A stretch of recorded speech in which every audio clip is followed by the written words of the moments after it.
absolutely nothing to do with moving in Tai Chi. In fact, it has to do with being still. From the last lesson, you learned a little bit about the Trinity stance, right? This is how we stand in it after we come out of our single whip. We're in this Trinity stance, it's called. Let's go over it in a little more detail, because that stance, it's recommended by the creator of the Sun Style of Tai Chi as a training posture to help create better chi flow in the body and better strength in the legs. And I'm telling you, it strengthens the legs in a way I've never experienced in any other style of QiGong and Tai Chi. And that's why I'm sharing it with you, because it is actually part of the traditional Sun 73 training to be still in this stance for minutes at a time. Since you already know it from the left side, this way on the videos, with your weight on the right foot here, that's how we're going to learn it first. And then we're going to switch legs. So you know how that works. I'll do it mirror image so we're the same. So we're in this stance here, right? All of the weight is on the right foot. The left foot is forward. And when we're holding it as a static QiGong standing meditation, instead of moving, we don't raise the heel. It's actually on the ground, but there's zero weight on that front foot. All of the weight is on your back right leg. Your left hand is up, elbow is down, and the right hand is about right here under the navel with the palm facing down. There is an activation of both wrists. You see from here when I'm doing it sideways, you see that even though this right palm is facing down, that it's not completely down. The hand is angled so that the wrist is held in an active position, just like this one. We want them in active positions, not completely limp. They need to be activated when holding this stance. So we're here in this posture. All of the weight is on the back leg, right? The back right leg. The elbow of the left arm is down.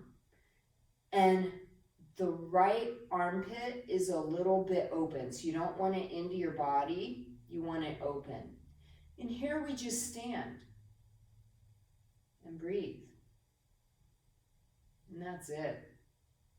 It's recommended at first when holding still postures to first hold for 2 minutes. So right now, let's try that. See if you can be still with all the weight on your right leg for just 2 minutes. I'm going to time it. That's right. Because I know oftentimes people won't do the whole thing on their own. So I'm going to stand here with you for 2 minutes. And as I stand in this posture in my own personal practice, which I typically hold much longer than 2 minutes on each leg, I notice that the longer I stand, the more I realize things about how I'm standing. I'm going to go to the side. Don't you move. I just want you to see.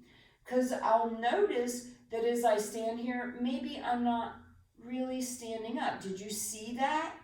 Now I'm standing up slightly taller, and I didn't really notice it until I was still for a little bit. I might notice as I stand here for 1 more minute only that I'm tense in my shoulders, so I let them go. The longer you stand without moving, the more you recognize what exactly is going on in the body. In fact, when you start holding longer and longer, working your way up to 5, 10, maybe 15 or 20 minutes, you start to feel even more subtly into the body. you begin to feel blood moving and qi moving through your body. But unless you're really still, I keep looking at my watch for the time, unless you're really still and relaxed for an extended period of time and tuning in to what you're feeling, you won't notice those subtleties. So that's our 2 minutes. So just slowly lower the hands and shift the weight to center. And if you need to shake out a little, go for it.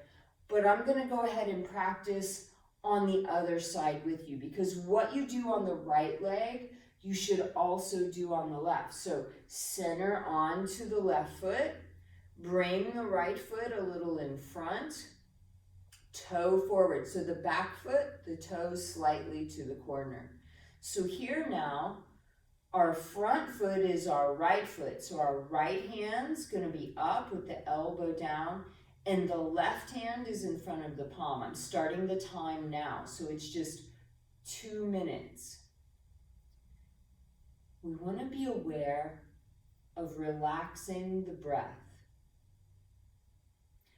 relaxing the belly, breathing in and out the nose.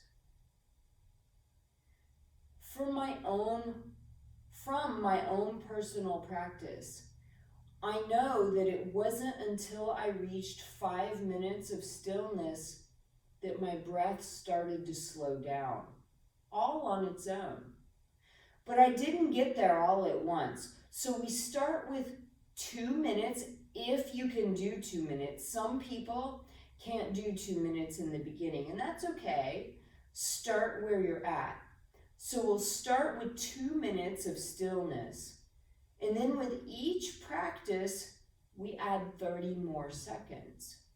So that eventually we're holding for 5 minutes, 10 minutes, maybe even 20 minutes without moving. And we're noticing breathing. We're adjusting our posture minutely as we become more aware of what's taking place in the mind-body. And the longer you hold the stance and tune in to your mind and your breath, the more you'll notice about yourself. And the slower the breath will become. Oftentimes in Tai Chi, we don't talk much about the breathing because we're focused on the movement. It's not until you learn the movements that then you can sync up your breath with the movement and get the breath to go slow. Because breathing slower actually helps us to live longer and healthier. And that's our 2 minutes on this side. So then just even the legs, lower the hands, and shake out in whatever way feels right for you.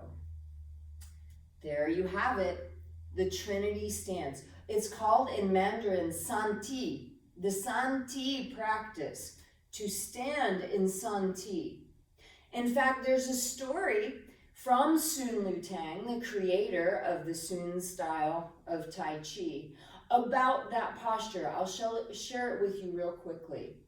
He had a student that was a very esteemed student who came to learn Tai Chi and martial arts with him. And once this student learned about this, never did anything else. He would come to class, watch everyone doing Tai Chi, but the whole time he was standing in this posture on both sides. That's all he did through the entire class. When the student would get tired in one stance, he'd move to the other until he had filled up the entire hour or whatever their training session was with just being still. Lu Tang recorded in his notes that this student, after doing nothing but Sun Ti for 3 years, 3 years, that's all he did, none of Lu Tang's other students could beat him in a fight. That's right. Just by being still, he had developed extreme internal awareness and power and strength and speed, and was, in his time, an undefeated martial artist. Not from moving practices, not from punching and kicking, but from this, from just being still and cultivating qi. And there's actually quite a few stories of that in martial arts history, of different masters, teachers, and practitioners who developed extreme prowess, not by moving, but by being still. So hopefully you will find benefit in the San Ti practice, as I have. It's completely transformed how I relate to my Tai Chi practices, being still like that. I hope you enjoyed it, and I'll see you for the next section. Section 2, you're moving right along, aren't you? Good job.